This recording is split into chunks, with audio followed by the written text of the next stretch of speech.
Praise the lord. ఈ దిన Bible పఠనం కొరకు కీర్తనల గ్రంథం 19వ అధ్యాయం. ప్రధాన గాయకునికి దావీదు కీర్తన. ఆకాశములు దేవుని మహిమను వివరించుచున్నవి, అంతరిక్షము ఆయన చేతి పనిని ప్రచురపరచుచున్నది. పగటికి పగలు బోధ చేయుచున్నది, రాత్రికి రాత్రి జ్ఞానమును తెలుపుచున్నది. వాటికి భాష లేదు, మాటలు లేవు, వాటికి స్వరము వినబడదు. వాటి కొలనూలు భూమి అంతటా వ్యాపించి ఉన్నది. లోక దిగాంతముల వరకు వాటి ప్రకటనలు బయలువెళ్ళుచున్నవి. వాటిలో ఆయన సూర్యునికి గుడారం వేసెను. అతడు తన అంతఃపురంలో నుండి బయలుదేరు పెళ్లి కుమారుని వలె ఉన్నాడు.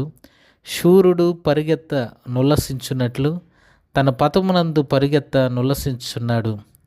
అతడు ఆకాశమున ఈ దిక్కు నుండి బయలుదేరి ఆ దిక్కు వరకు దాని చుట్టూ తిరిగి వచ్చుచున్నాడు. అతని వేడిమికి మరుగైనది ఏదియూ లేదు. యెహోవా నియమించిన ధర్మశాస్త్రము యథార్థమైనది, అది ప్రాణమును తెప్పరిల్ల చేయును. యెహోవా శాసనము నమ్మదగినది, అది బుద్ధిహీనులకు జ్ఞానం పుట్టించును. యెహోవా ఉపదేశములు నిర్దోషమైనవి, అవి హృదయమును సంతోషపరచును. యెహోవా ఏర్పరిచిన ధర్మము నిర్మలమైనది, అది కన్నులకు వెలిగిచ్చును. యెహోవా యందైన భయము పవిత్రమైనది, అది నిత్యము నిలుచును.